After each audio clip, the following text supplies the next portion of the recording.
Dengan fokus mereformasikan ekonomi bagi mencapai kesejahteraan rakyat, itu yang kita impikan menerusi pembentangan Belanjawan 2024. Tetapi kita tahu bahawa demi mereformasikan ini, pelbagai spektrum ekonomi ini harus kita perkasakan, dan hari ini kita memberikan suluhan secara spesifiknya kepada sektor industri. Kerana menemani saya pada waktu ini adalah Menteri Pelaburan, Perdagangan dan Industri Malaysia. Kita mengenalinya sebagai MITI, Yang Berhormat Senator Datuk Seri Tengku Zafrul Tengku Abdul Aziz. Datuk Seri, Assalamualaikum. Waalaikumsalam. Selamat datang. Saya nak ucap apa? Tahniah ke? Dapat peruntukan yang bagus, sesuai ke tahniah ataupun ini tanggungjawab. Datuk Seri nampaknya meningkat saban tahun. Jadi ini juga sekali lagi peningkatan. Di waktu yang sama kita bercakap soal cabaran-cabaran yang ada. Jadi mungkin kita bermula di situ. Kita ada cabaran tetapi komitmen kerajaan keuangannya masih terus dipertingkatkan. Kita mula di situ. Okey, terima kasih Said.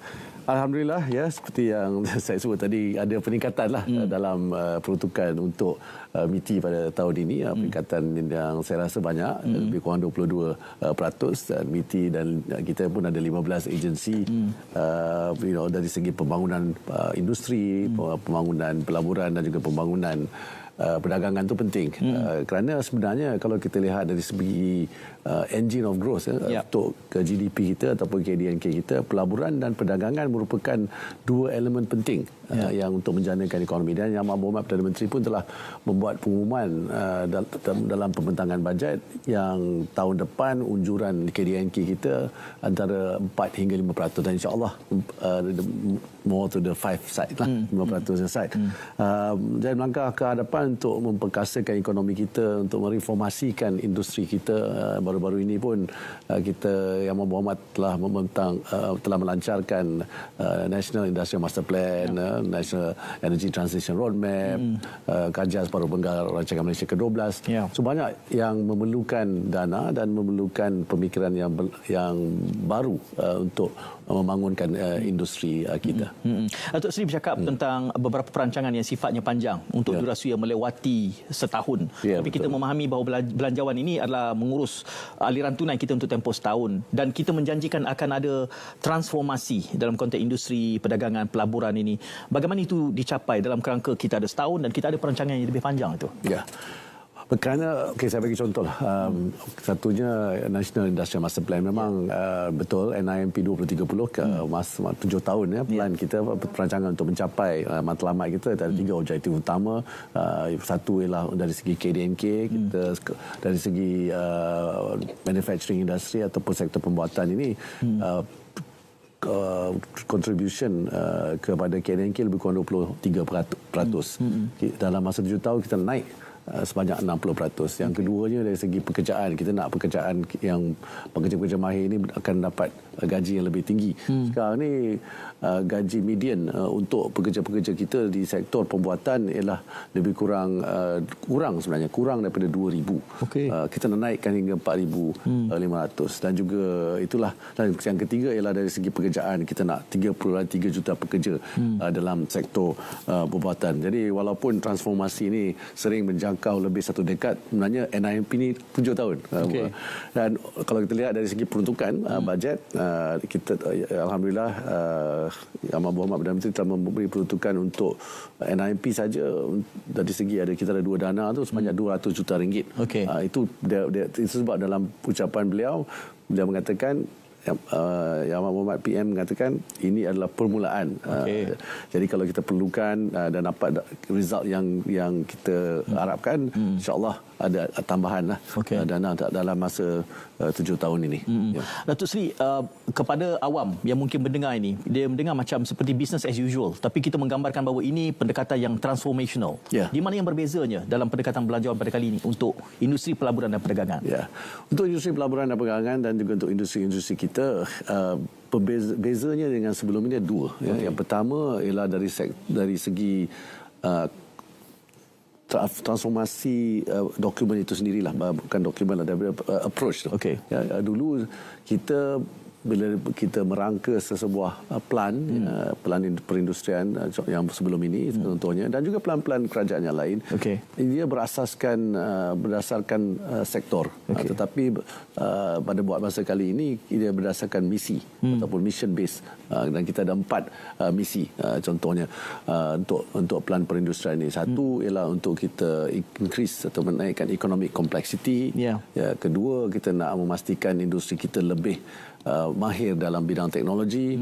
Ketiga, kita nak memastikan dari segi isu kelestarian, kita pun ada target net zero target kita untuk bagi peringkat negara kita awal tahun 2050. Dan keempat, kita nak dari isu keterangkuman, inclusivity, untuk memastikan pembangunan ini dapat dicapai, tetapi semua yang rakyat akan dapat menikmati pencapaian ini. Oleh itu, approach itu berlainan. Bukan tengok sektor, kita tengok across, kerana ini memerlukan pendekatan negara, whole of nation pendekatannya. Yang keduanya ialah dari segi pelaksanaan.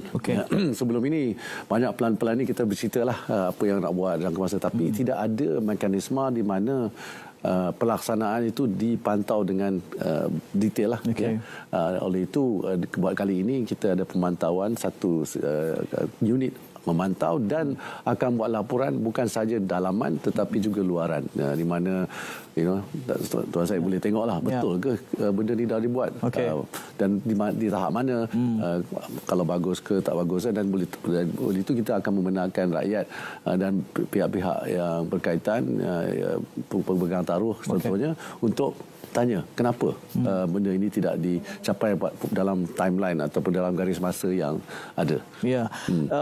Yang saya ingat, selalu kita membicarakan mungkin sektor-sektor yang lumrah, tapi kali ini dalam NIMP pun kita memberikan keseluruhan spesifik kepada industri kimia dan petrokimia. Dan untuk bajet kali ini fokusnya diberikan khusus kepada PIPC, Pengerang Integrated Petroleum Complex itu. Dan ini di dalam jalur yang sama dengan CIR. Saya lihat ada Chemical Industry Roadmap 2030. Jadi kalau kita melihat ciri ini jarang didengari oleh rakyat kita. Kita tak bercakap soal Malaysia menjadi peneraju industri kimia di dunia, dan ini diberikan penegasan. Saya rasa elok kita berikan sedikit masa menjelaskan tentang ini, Datuk Seri. Jadi plan Hala Tuju Kimia 2030 yang Chemical Industry Roadmap 2030 ini juga mendapat dorongan dengan pengiktirafan PIPC ni lah, Pengerang Integrated Petroleum Complex ni sebagai hub pembangunan sektor kimia dan juga petrokimia. Ada banyak package insentif, dan kebanyakannya dalam package cukai lah. Package cukai dalam cukai khas, allow cukai pelaburan. Ini akan menarik minat-minat industri kimia kita supaya yang terutama yang berteknologi tinggi di dalam negara dan juga luar negara untuk melabur di PIPC. Dan ini seterusnya akan membukakan lebih banyak peluang pekerjaan lah kepada rakyat kita, tetapi peluang pekerjaan yang berpendapatan tinggi. Ini sebenarnya adalah kunci ke arah tingkatan untuk kita punya gross value added ataupun nilai tambah kasar kita. Industri kimia ni menjelang 2030 GVA dia adalah kita sasarkan lebih kurang 4.5%, tapi betul 40 bilion ringgit. 40 bilion ringgit dari segi nilai tambah. Ini juga menyasarkan agar industri kimia kita ni berada di kedudukan tertinggi di ASEAN dari segi aliran FDI menjelang tahun 2030. Jadi itu sejajar, dan kita mulakan fokusnya kepada PIPC. Satu elemen yang juga menarik untuk kita angkat dalam bajet pada kali ini adalah E&E. Ini kita anggap, ini saya rasa rakyat walaupun dia tidak begitu jelas dia pernah dengar E&E. Tadi bila bercakap soal kimia, Malaysia meneraju tu jarang-jarang kita dengar Malaysia meneraju. Tetapi E&E ini juga sudah agak matang. Betul. Ya, kita sudah 50 tahun saya kira. Jadi untuk kita meneraju ke 50 tahun ke depan, kita tahu bahawa realiti industri juga sedang berubah dengan begitu pesat oleh berbagai ledakan. Bagaimana wajah 50 tahun akan datang selepas kita faham E&E 50 tahun yang ke belakang? Betul. Betul Syed. Dalam masa 50 tahun yang lalu, Malaysia telah menarik pelaburan dari banyak syarikat-syarikat ini buat 50 tahun 1970 lah. Masa tu saya pun belum lahir. Bapaknya saya lah tu. Belum lagi, dia belum lahir lagi. Masih muda dari saya. Saya dah 50 dulu. Saya dah 50. Kena panggil abang. Kena panggil abang. So abang bertanya. Abang bertanya. Okey. Jadi betul lah 50 tahun yang lepas ada banyak syarikat elektronik seperti Intel, ST Microelectronics, Infineon, Micron, Texas Instruments. Ini nama-nama syarikat yang kita selalu dengar. Sebenarnya telah berada di Malaysia ni sejak tahun 1970-an. Dan pada tahun 2022 saja Malaysia sebenarnya mengeluarkan kira-kira 13% daripada semiconductor back end dunia. Ini menyumbang dari segi value, value lebih kurang 593 bilion ringgit, atau kalau kita tengok jumlah ekspor kita, sektor pembuatan ni jumlah ekspornya 80%, tetapi sektor ini saja jumlahnya lebih kurang 38% daripada jumlah ekspor kita. Jadi ini sektor yang besar untuk kita, dan banyak jenama MNC terkemuka dan juga lokal tempatan terus menubuhkan operasi di Malaysia. Yang baru-baru ini pun Yang Berhormat Perdana Menteri menyebut mengenai Infineon. Infineon membuat pelaburan sebanyak 5.5 bilion euro. Dan contoh syarikat-syarikat tempatan yang telah berjaya juga dalam masuk dalam rantai bekalan atau global supply chain ni, Amazon, Globetronics, Vitro, banyak. So ini semua kerana dalam 50 tahun. Dan soalan saya, apa yang akan 50 tahun ke depan 50 tahun ke depan. Dan dengan memang sektor E&E inilah salah satu daripada 5 sektor tumpuan kita di dalam kita punya NIMP dan juga dalam NIP. Oleh itu kita melihat bahawa fokusnya sekarang kepada pelaburan pada high end pula. Kita banyak buat back end yang saya sebut tadi. Sekarang kita ke front end.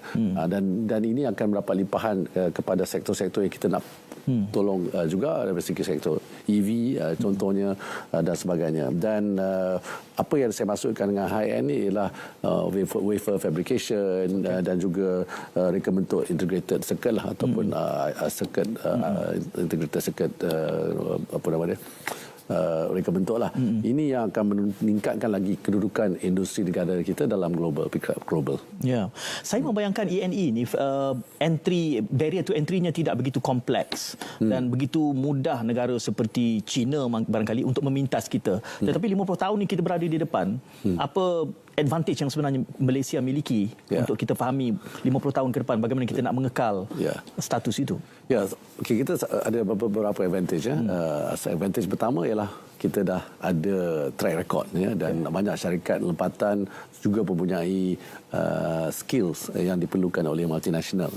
Kerana multinational ni kalau dia datang ke Malaysia, dia nak lihat sama ada ekosistem yang boleh memberi sokongan kepada mereka dari segi rantai bekalan dan sebagainya, dan juga talent. Itu kita satukan. Because nak mula sekarang susah kita. Kalau jadi kita lebih kompetitif lah daripada negara-negara yang hanya mahu bermula sekarang. Yang keduanya dari segi talent. Dari segi talent, melangkah ke depan, kita sekarang bekerjasama dengan lebih erat di antara IPT kita, di antara TVET kita dengan industri. Oleh itu, banyak syarikat yang datang sini memang mereka kata dari segi infrastruktur tu bandingkan negara-negara kita yang lain lebih kurang dah sekarang. Banyak negara. Jadi tapi nanti bukan saja talent kita lebih relevan kepada mereka, boleh berbahasa Malaysia, boleh berbahasa Inggeris, boleh berbahasa Mandarin. Ada satu pelaburan baru-baru ini di Serendam pun mengatakan kita punya multilingual talent ini membolehkan mereka buat pelaburan yang meningkatkan pelaburan mereka di Malaysia. Oleh itu yang ketiga sebenarnya ialah dari segi kita punya lokasi sebagai satu lokasi di mana banyak syarikat-syarikat di Malaysia dapat mengekspor. Lagi logistik supply chain itu bagus, dan juga multilateral agreement kita adalah ada FTA dengan ASEAN, of course. Semestinya kita adalah ahli, kita juga berada di CPTPP, di RCEP dan sebagainya. Jadi banyak positif yang dapat kita banyak positif item yang dapat kita gunakan. Soalan saya berikutnya ni saya anggap sebagai soalan yang agak seksi sebab dia motosikal EV. Motosikal EV. Kita akan tanya, tetapi kita berehat dahulu dan kembali selepas kita berjeda.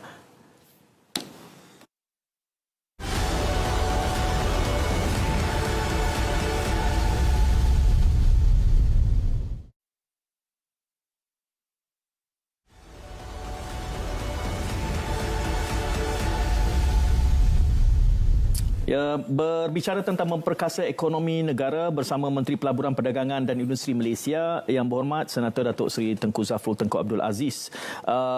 Ini berlatar belakangkan pembentangan bajet ataupun belanjawan 2024. Saya ungkit sebelum kita berehat tadi soalan seksi berkait tentang ini, tapi saya nak tangguh sikit soalan itu. Okay. Sebelum kita berehat juga saya terfikir seperkara. Saya tanyakan tentang apakah edge, apakah advantage yang Malaysia miliki sehingga kita boleh berada di depan ENE selama 50 tahun. Disebutkan tentang kita market leader, logistik dan juga bakat kita ada. Tapi untuk 50 tahun ke depan juga tidak ada jaminan dari segi strategi ataupun taktikalnya apa yang berbeza untuk kita ke depan. Apabila kita tahu bahawa 50 tahun ni kita berada di depan ENE, tapi 50 tahun ke depan ni belum tentu. Kita kena pastikan pastikan kita kekal di hadapan. Yalah, kita punya global market share, kedudukan dalam pasaran global kita ada market share kita 13%. Kalau boleh nak kekal ataupun nak tambah lebihkan lagi. Oleh itu yang saya kata strategi kita sekarang kita dalam misi NIMP ni untuk increase the economic complexity ni, kerana sekarang ni kita di back end. Di back end itu maknanya more testing, assembly and testing. Tapi kita nak buat ke depan di mana kita buat wafer fabrication dengan IC bentuk-bentuk IC design. Kerana di sini saya bagi tahu value-nya dalam the whole process ni katakan 10% saja sebenarnya dari value add dari the back end, yang lagi 90% tu is the middle and the front end. Dan sinilah peluang kita untuk menaikkan kerana kita dah ada belakang ni. Dan sebenarnya kita ada tingkap ni, ada window ni sekarang ni kerana isu geopolitik juga. Banyak negara-negara yang bukan negara lah, banyak syarikat-syarikat melihat bahawa isu Cold War ataupun trade war ni di antara negara China dan negara Malaysia, United States ataupun Amerika Syarikat menyebabkan mereka harus berfikir semula. Bagaimana nak memastikan rantaian bekalan itu resiliennya ada, dan mereka sekarang melihat ASEAN sebagai sebuah blok yang neutral, yang boleh mereka menambahkan kilang ataupun senengah tu nak alihkan move dia factory. Dan Malaysia sekali lagi kerana dah ada foundation itu, ada peluang buat pada masa ini untuk memastikan dia datang ke Malaysia. Mengingatkan saya semasa musim PKP, Datuk Seri, bila kita tutup kilang, sesemua industri microchip seluruh dunia. Kita dapat macam-macam panggilan. Dia orang risau. Bukan aviation, aerospace banyak. Mereka chip tu bukan saja untuk kereta, untuk medical devices, untuk handphone dan sebagainya. Bila kita bercakap soal perancangannya untuk kita mengemudi menjadi pemimpin dalam industri chemical pula di ASEAN setidak-tidaknya, adakah kita dengan alasan strategi yang sama seperti mana ENE? Sama juga. Kita nak fokus kepada memastikan yang sekarang ni of course tentunya Petronas memainkan peranan yang penting, dan Petronas alhamdulillah dalam masa 50 tahun ini juga dengan Petroleum Development Act yang telah ditubuhkan pada tahun 1974, dah 50 tahun ni, dan dapat kita lihat ekosistem oil and gas kita, terutamanya chemical dan petrochemical yang agak penting untuk negara kita pada masa ini. Masanya untuk soalan seksi yang saya sebab saya rider kental. Saya rider kental. Ada motosikal EV. Itulah belum ada lagi. Tak tahu nak charge di mana. Tapi soalnya insentif itu, kita tahu bahawa motosikal ada 8 juta, tapi insentif yang diberikan kecil sangat.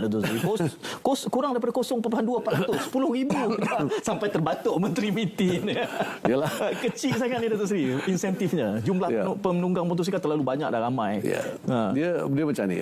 Pertamanya tadi saya sampaikan kepada Menteri Kewangan. Saya yang kecil tu. Yang dia kena tengok beginilah. Saya pun nak berlaku adil kepada Kementerian Kewangan dan juga kepada pasukan yang merangka polisi ini. Pertamanya dari segi pendapatan yang mereka yang qualify ialah yang berpendapatan RM120,000 setahun. Dan yang keduanya, kita nak memajukan industri otomotif kita, dan oleh itu termasuklah motosikal ni, dan oleh itu hanya yang digunakan hanyalah CKD.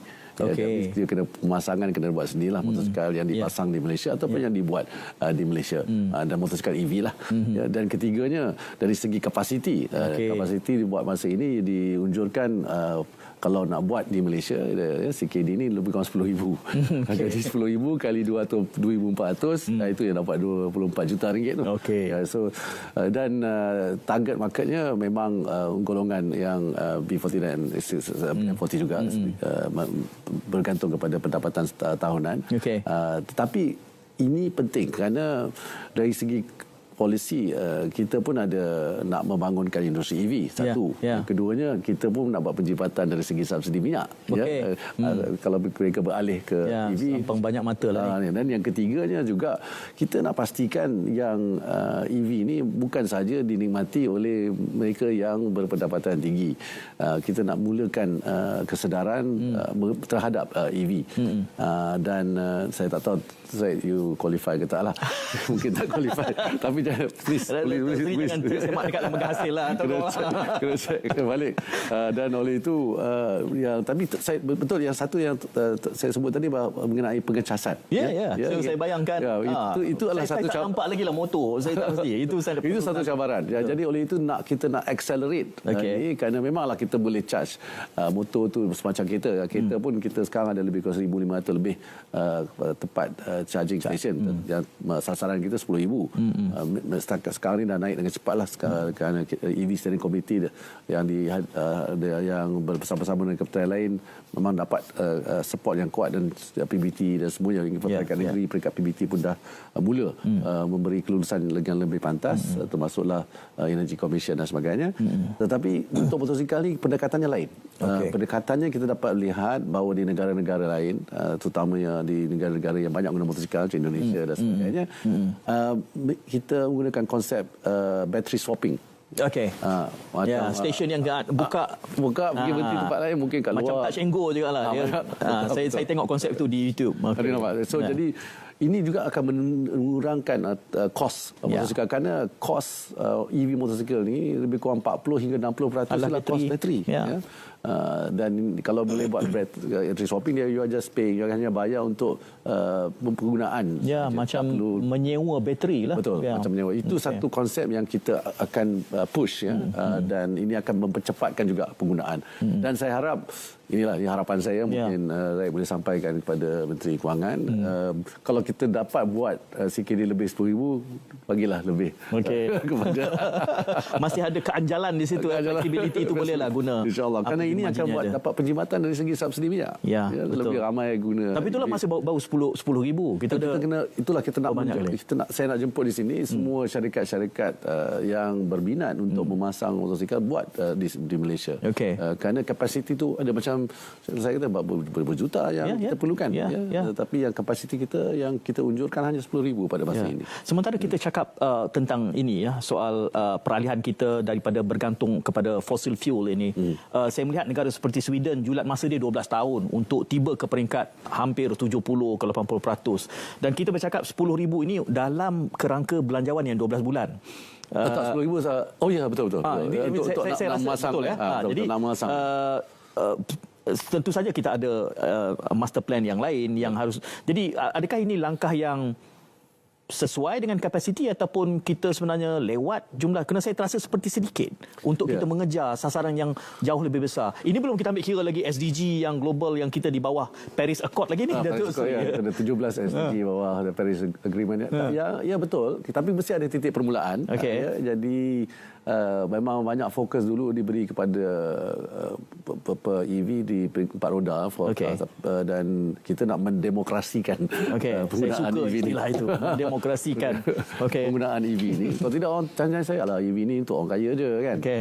Oleh itu kita kena push, kita kena pastikan, betul, kita start slowly, tapi saya nak anjakan tu besarlah, tinggilah. So oleh itu mungkin tahun ni 10,000 dapat lagi insentif begini. Saya pegang janji Datuk Seri ni. Tahun depan sekali lagi kalau umur kita panjang, saya nak tengok berapa ribu tahun depan.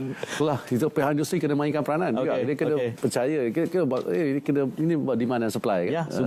Oleh itu, kalau kita dapat meyakinkan pihak industri bahawa ada market untuk EV ni, insentif pun akan menolong penjualan. InsyaAllah lebih banyak pelaburan ke dalam sektor EV dua roda ini.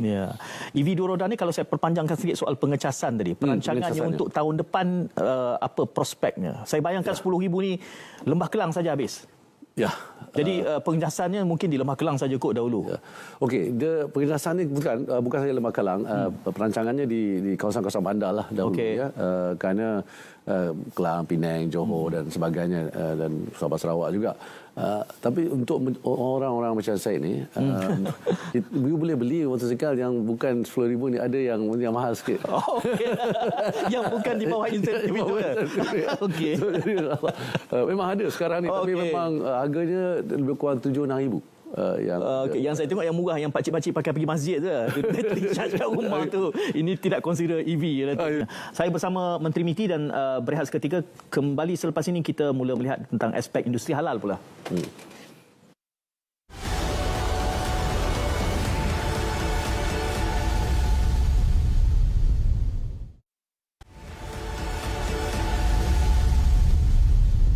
Banyak yang telah kita bicarakan. Tadi saya sebut persoalan motosikal EV ni seksi sikit. Tak tahulah, mungkin pada saya je lah kot rasa seksi sebab saya rider kental. Ada lesen B ya? Itulah isunya tadi, layak tak layak. Saya belum tengok lagi harga. Tak apalah, akhirnya kalau saya nak mempertimbangkan EV motosikal ni, selalunya saya akan tengok top speed. Selain daripada jarak lah kan. Sebab top speed. Itulah kita. Tapi saya ada lesen full B lesen. Ada. Oh, okeylah. Boleh. Kena beli yang besar je lah. Tak sebesar apa Datuk Seri ada lah. Datuk Seri, saya bangkitkan sebelum berehat tadi tentang industri halal ini, dan kelihatannya ini komen saya, penegasan kita kepada termasuk sektor kewangan Islam dan halal ni ada turun naiknya. Dan mungkin kali ini saya membayangkan kerana ini PMX. Jadi maka diberikanlah sekali lagi penegasan kepada industri halal. Dan kita tahu juga, saya bangkitkan tadi soal kedudukan strategik kita, strategik positioning kita, kerana kita perbankan Islam pun kita berada di depan, kemudian hanya kerana modalnya negara lain mengambil alih. Sawit juga begitu, kita menerajui, kemudian negara yang lebih luas tanahnya. Jadi ini dalam konteks halal juga. Kritik saya adalah, saya rasa kita harus memberikan penegasan yang konsisten, kerana dalam konteks instrumen kewangan Islam ini kita sentiasa di depan. Dialognya Malaysia. Dan hari ini kita bercakap sekali lagi penegasan dan pemerkasaan semula halal.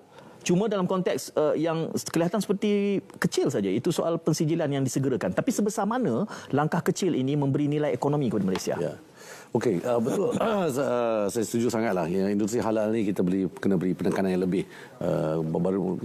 Baru-baru ini banyak komplain lah mengenai kelewatan dan sebagainya.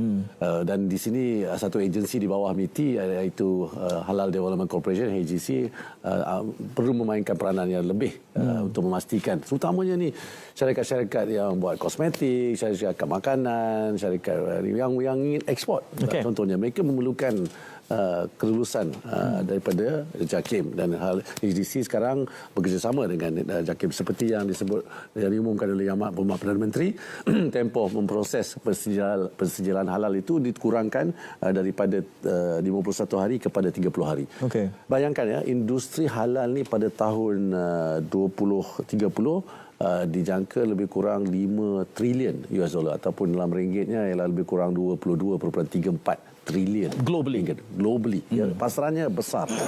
Dan dalam hal ini Halal Development Corporation telah membangunkan plan industri halal industrial roadmap, master plan, halal industri master plan 2030 baru-baru ini. Ini untuk membangunkan industri halal secara menyeluruh. Dan ini juga bertujuan merangsangkan pertumbuhan industri halal yang berkualiti tinggi dan juga inovatif dan berdaya saing. Kerana kita ada persaingan sekarang dalam isu halal ini. Sama macam yang lain-lain. Tapi kita masih lagi di depan. Kita ada halal diplomasi juga sekarang, kita bekerjasama dengan Kementerian Luar Negeri, kerana banyak lawatan-lawatan rasmi Yang Berhormat Perdana Menteri ke negara-negara lain. Mereka semua bertanyakan sama ada kita boleh berkongsi pengetahuan, transfer knowledge, dan juga industri-industri halal bekerjasama dengan industri mereka, kerana mereka tahu bahawa pasaran halal ini besar dan kita masih lagi in a leading position lah dalam industri halal ini. Di awal tadi apabila kita bercakap soal persoalan ini, Datuk Seri ada menyebut tentang hiccups yang dihadapi oleh industri halal. Isunya dari kacamata Datuk Seri sebagai Menteri MITI, adakah isu ownership? Ya, dia ada beberapa isu lah. Satu, bila kita tanya kenapa lewat, biasanya pihak kita mengatakan tak cukup kerja, tak cukup manpower lah. Tetapi kalau kita baru-baru ini Majlis Halal kita yang dipengusikan oleh Timbalan Perdana Menteri Dato' Seri Zahid kata okey, kita tak nak dengar lah, semua masing-masing tanya, semua ada different view kan. Tak apa, kita melihat ke depan, look forward, kita kurangkan kepada 30 hari. Dan sebenarnya kita buat pilot test, sebenarnya boleh kurang daripada 30 hari, boleh dibuat. Kita buat pilot program, dan oleh itulah sebabnya masuk ke dalam pengumuman yang Mak Perdana Menteri. Okey, lepas ini tak boleh. Ada yang komplain lebih lama daripada 50 hari, lebih on average. So sekarang lepas kita telah berbincang mengenai cutting down the red tape, the birokrasi, dan alhamdulillah JAKIM pun memain peranan yang penting di sini. Memang begitu proaktif sekali JAKIM bersama-sama dengan HDC mendapat mengurangkan sampai 30 hari. Ini satu lagi ialah kita pun faham syarikat-syarikat kita perlu juga bersedia jugalah. Dia tak boleh salahkan JAKIM dengan HDC saja.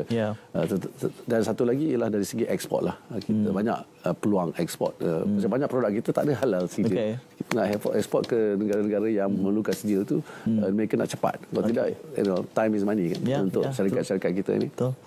Kapasiti pemain juga harus diperkembangkan dalam dengan kerelaan mereka. Saya teringat tadi kerana saya melihat antara persoalan yang saya ingin bangkitkan tentang reinvestment. Ada insentif yang spesifik kepada mereka. Adakah tadi kita bercakap soal Longgi, dah ada di Sarawak, kemudian di Serendah. Adakah terpakai dan minta dijelaskan tentang ada insentif 70%, rebate dan 100. How does it work dalam reinvestment ni dan bagaimana ia membantu Malaysia? Itu reinvestment allowance ataupun allowance pelaburan semula lah dalam bahasa Malaysianya. Pada masa kini syarikat penghilangan dan juga syarikat pertanian yang melaksanakan projek pembesaran, pelbagaian dan juga otomasi dan modernisasi layak menuntut allowance pelaburan semula ni lah, dan ini di bawah jadual 7A Akta Cukai Pendapatan.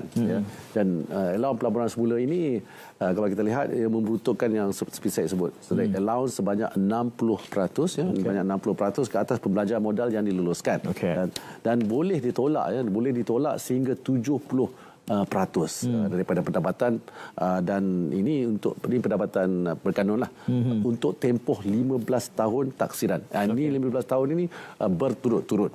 Jadi tapi kita nak merealisasikan misi-misi di bawah Plan Induk Perindustrian Baru 2030 ataupun NIMP 2030 ini, kerajaan alhamdulillah melalui pengumuman bajet pembelanjawan 2024 hari itu telah mengumumkan bahawa satu galakan cukai pelaburan semula secara tiering pula, tiering pula diperkenalkan. Ini bermakna kita nak menggalakkan syarikat seada seperti Longgi yang disebut tadi, yang telah tamat tempohnya, contohnya yang kelayakan allowance pelaburan semulanya, dapat kita teruskan, dan based on capacity, based on outcome, atau berdasarkan keberhasilan lah.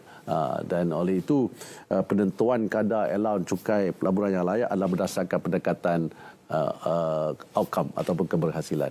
So ini pendekatan yang baru. Itu yang dimasukkan tiering itu. Itu dimasukkan tiering. Selain daripada Longgi, mungkin boleh kongsikan jika ada pelaburan lain yang seumpamanya yang berpotensi untuk mendapat manfaat langsung daripada ini.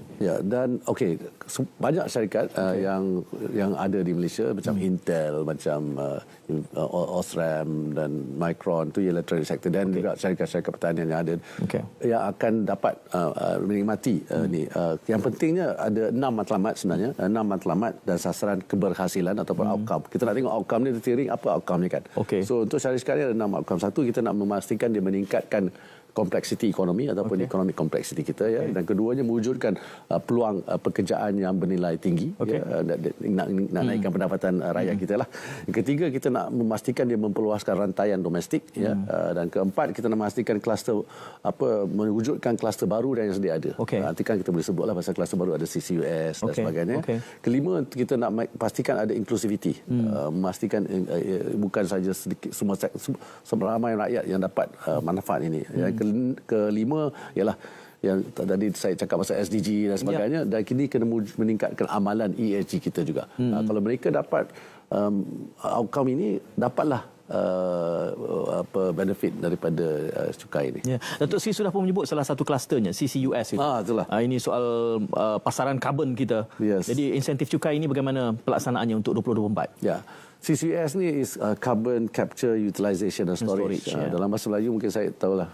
Itulah nak kena berfikir sekejap tu kan. Saya pemerangkapan itulah capture pemerangkapan penggunaan penggunaan dan juga penyimpanan penstoran itu mampu nak sebut. Bayangkan macam mana nak memahamkan pada rakyat. Itulah. Okey, kita terangkan dulu CCUS. Kena terangkan juga kerana memang pada layman memang susah nak faham. Ramai kita menanya saya apa itu CCUS. Betul. Kan bila saya nak kita dalam bahasa Malaysia apa lagilah saya pasal pemerangkapan penggunaan penyimpanan karbon.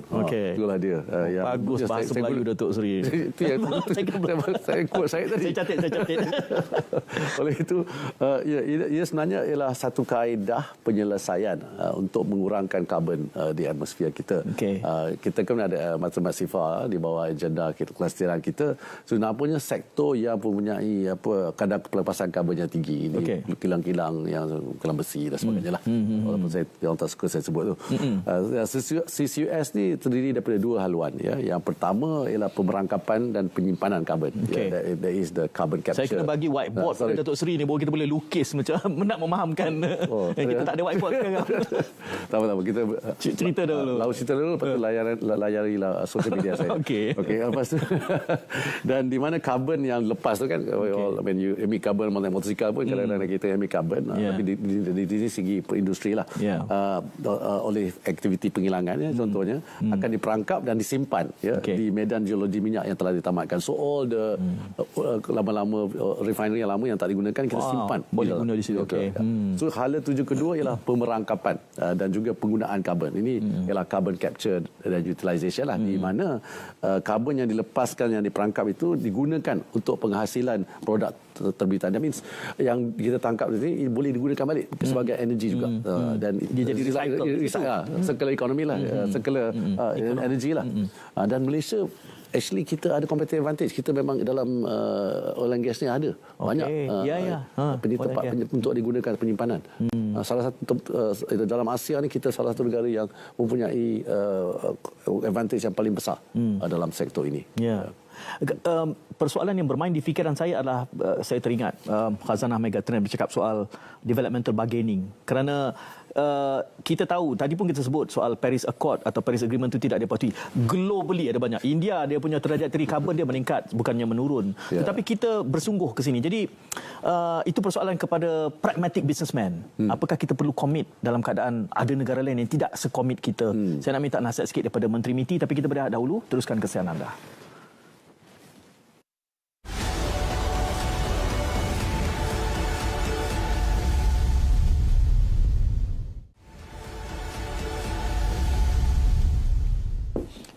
Saya menemani Menteri MITI Yang Berhormat Senator Datuk Seri Tengku Zafrul Tengku Abdul Aziz.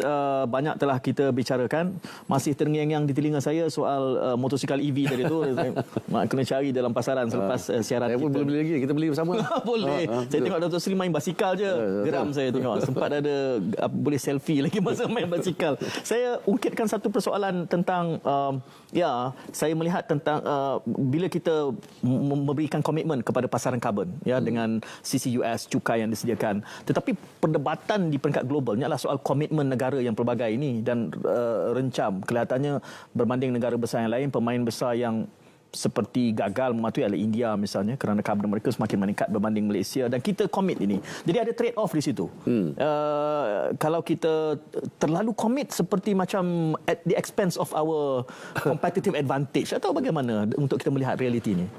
Realitinya memanglah kita ada unjuran kita juga, tapi timeline atau garis masa itu lama, tahun 2050.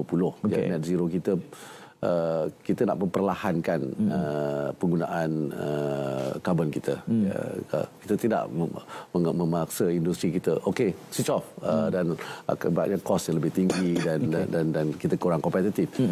Tapi kita kena lihat bahawa dalam dunia ni dari segi pasaran banyak blok-blok EU contohnya, dan lepas ini banyak lagi negara-negara terutamanya negara-negara maju yang ingin memastikan bahawa lentaian bekalan itu pun comply dengan ESG, dan Malaysia juga begitu. Tetapi kita alhamdulillah mempunyai plan yang bagus. Kita ada National Energy Transition Roadmap di mana penggunaan tenaga pun contohnya ke arang batu, power itu tidak akan dipanjangkan lagi, mana yang ada digantikan dengan tenaga boleh diperbarui. Dan oleh itu kita akan ada advantage kerana dalam dunia ni banyak pasaran yang akan meminta supaya produk-produk itu dibuat ataupun yang dari segi penghilangan dan juga penggunaan di negara-negara masing-masing. Kita pun insya-Allah going forward maka ke depan akan membuat pengkajian mengenai carbon credit dan sebagainya. Ini akan kita dapat gunakan juga sebagai modal kita. Saya membayangkan penonton Datuk Seri tertanya-tanya apa bentuk produk yang akan dapat dikeluarkan dengan carbon capture yang kita buat ini. Ya, dia sebenarnya tenaga boleh diperbarui juga daripada segi utilization itu tadi. Tetapi yang disebut tadi oleh Syed ialah macam solar, macam hydro, dan ini semua adalah satu green energy pun tenaga boleh diperbarui yang kita punyai kapasiti untuk. Oleh itu banyak syarikat-syarikat yang datang ke Malaysia juga. Salah satu sebabnya ialah keupayaan kita membekalkan tenaga boleh diperbarui ini kepada mereka. Kerana syarikat-syarikat ini juga mempunyai mandat yang bukan sahaja negara yang ini ESG lah. ESG dalam konteks pasaran ESG lah. So dia pun kata katakan data center ni dia datang ke Malaysia itu salah satu sebabnya ialah kerana bukan sahaja daripada segi bakat dan tanah dan kemudahan infrastruktur, tetapi kerana keupayaan kita untuk memberi jaminan dalam masa terdekat ini, dalam masa 5 tahun, 10 tahun, kita akan boleh memberikan mereka tenaga yang diperbarui, yang diperlukan untuk mereka sendiri memastikan mandat mereka dapat dicapai. Dan menariknya tadi kerana sekali lagi advantage yang kita miliki kerana kita agak matang di dalam oil and gas. Jadi ada tabungan menyebabkan kita boleh ada storage yang agak besar. Saya kira itu menarik. Nanti kalau ada masanya saya nak memperdalam itu. Saya nak bawa kamera ni Datuk Seri. Saya bila bercakap soal carbon capture, carbon storage ni kepada penonton, audiens saya jumpa di lapangan, dia tak boleh nampak tu. Macam mana carbon trading ini kan jual. Itu menarik untuk bagaimana kita boleh memvisualisasikan. Bercakap tentang ini, selalu saja rakyat didedahkan tentang FDI, tentang DDI. Jadi kita dengar jumlah yang besar, berbilion-bilion. Ada waktunya Datuk Seri, saya lihat perdebatan dalam bila dikotak-kotakkan dalam sentimen politik, dia kata ini not realized, ini realized, ini hanya pengumuman. Jadi itu seperkara. Kemudian rakyat juga tertanya, what's in it for me? Dengan FDI, DDI ini, bagaimana kita nak menggambarkan dan supaya rakyat nampak ini kesan daripada FDI, ini kesan daripada DDI. Mungkin MITI boleh memberikan. Datuk Seri kena buat inilah TikTok lagi kena jelaskan. Okey. Betul ya. Mungkin kita buat lagi. Buat konten. Repeat the content juga supaya rakyat faham. So ada dua soalan tadi. Soalan pertama ialah mengenai DDI, FDI ni. Ada yang bertanya betul ke? Realize ke tidak? Kadang-kadang balik pelaburan kunjungan luar negara mengumumkan. Jadi dia ada tiga sebenarnya. Satu ialah masa kita mengumumkan persefahaman, memorandum persefahaman di mana syarikat tersebut, katakan syarikat X kata okey kita akan labur 10 bilion ataupun 5 bilion, 1 bilion lah, tengoklah macam mana, dan di sini belum lagi direalisasi, baru mengumumkan. Dan keduanya, bila kita kata dia dah buat kajian dan sebagainya yang lebih mendalam, mereka bersetuju okey kita teruskan pelaburan ini sebanyak, dia katakan 10, dia kata okey 10. Ini dah committed, dia jadi committed. Dan bila dah committed itu itulah nombor yang committed is not yet realized. Belum lagi. Itu yang ketiga. Realize kerana kilang ni. Ambil masa 1 tahun untuk kilang yang kecil lah. Tapi kebanyakannya 3 sampai hampir 3 tahun. 2 hingga 3 tahun. Dari sini ialah realize. Dan bila kita buat kajian, lebih kurang 80% daripada yang diumum, yang dikomit itu di-realize. Itu saya pun dah buat pengumuman di masa pendapatan perbahasan di dalam Parlimen. Tetapi buat melangkah ke hadapan, kita Yang Berhormat Perdana Menteri dalam bajet juga mengumumkan jawatan kuasa tindakan pelaburan perdagangan. Jawatan kuasa tindakan pelaksanaan pelaburan dan perdagangan ataupun JT PPP ataupun JT 3P lah senang sebut. Dan sini kita akan juga pantau. Ya, kita nak naikkan lagi, pastikan yang mungkin 90% ke 100% ke kalau boleh, yang mana committed tu kita direalisasikan. Dan itu penting untuk memastikan isu-isu yang kita boleh overcome lah. Kadang-kadang dari isu lulusan ni lambat ke ataupun dia mereka pun kata okey tak jadi kan. So kita kena pastikan ataupun akan kurangkan kapasiti dan sebagainya. Yang soalan kedua, what is it for me? What is it for me? What is it for me? Jadi kita bila melihat pelaburan masuk, sama ada domestik, DDI ataupun FDI, kita biasanya mereka akan tanya kepada kita, apakah insentif untuk saya, untuk syarikat saya. Dan insentif ini, saya perlukan insentif ini untuk membuat pelaburan. Kita dari segi insentif, FDI dan DDI kita bagi insentif sama. Dan di sini kajian kita biasanya ialah apakah limpahannya, limpahannya kepada rakyat. Itulah kita pun pakai topi rakyat lah. Berapa ramai yang akan menerima manfaatnya. Dari segi pekerjaan. Dan adakah pekerjaan itu berpendapatan tinggi?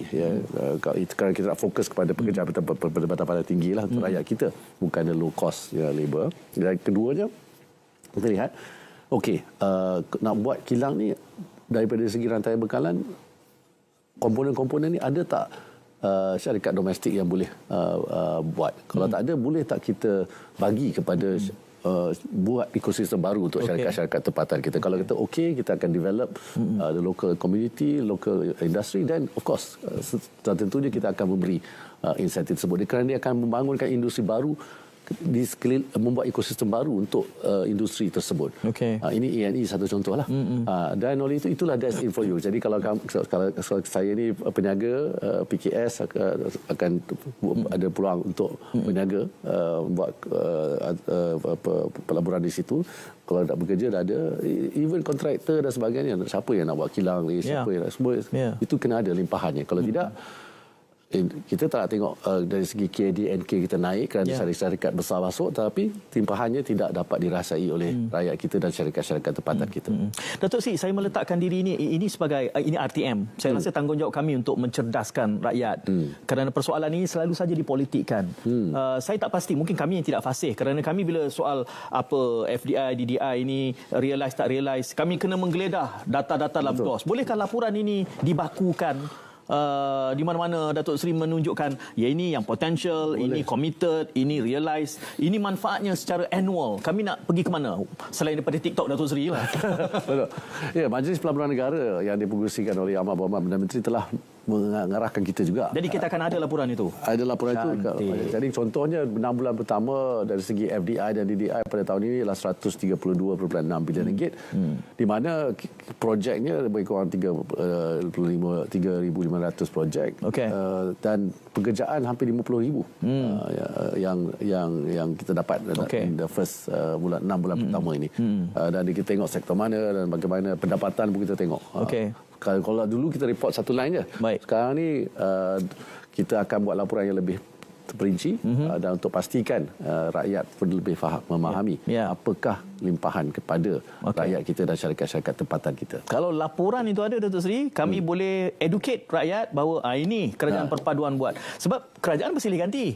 Jadi laporan kalau saya balik bawa sekian bilion, tapi kita dengar, betul kita dekat mana kita nak membandingkan, melainkan kami kena buat kerja rumah. Tapi Datuk Seri boleh usik kami lah. Itulah tugas you. Saya terimalah beban itu. Bagi laporan saya kena wawarkan lah. Kalau ada laporan itu, saya sangat berterima kasih kerana itulah memudahkan usaha kami untuk mencerdaskan rakyat, mempertimbangkan kerajaan mana yang lebih efektif dalam konteks politik kita yang tidak menentu sekarang ini. Jadi mungkin dalam 1 minit yang berbaki ini, Datuk Seri, apa take home idea yang paling besar daripada bajet ni dalam konteks MITI? Jadi dalam konteks MITI, yang take home idea yang paling besar ialah kita perlu memikir cara baru untuk kita menarik pelaburan dan perdagangan kepada negara kita. Kita kena change our mindset, cut the red tape, ya, pastikan kita percepatkan semua proses-proses ini, think out of the box lah. Kita tidak boleh business as usual, itu tidak boleh kita gunakan sebagai alasan ya, untuk memastikan negara kita balik ke tahap kompetitif yang kita pernah capai sebelum ini. Dalam ekonomi madani, World Competitiveness Index itu target kita ialah tangga ke-12. Sekarang kita tangga 27 ke 28? 27 kan? Kita pernah 10. Jadi kenapa kita jatuh? Kita kena pastikan kita fokus untuk menjadikan Malaysia semula. Itu boleh 1 jam tu dengan Datuk Seri tu. Kenapa jatuh? Itu banyak data. Kita datang terlalu. Itu boleh. Datuk Seri. Kerana MPC pun bawa meeting juga.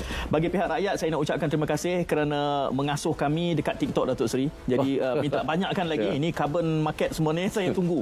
Saya antara peminat setia. Kita buat TikTok lah. TikTok boleh. Tak ada masalah. Terima kasih Datuk Seri dan terima kasih kepada penonton yang mengikuti kami selama 1 jam. Kita jumpa lagi insya-Allah. Assalamualaikum. Salam muhibah.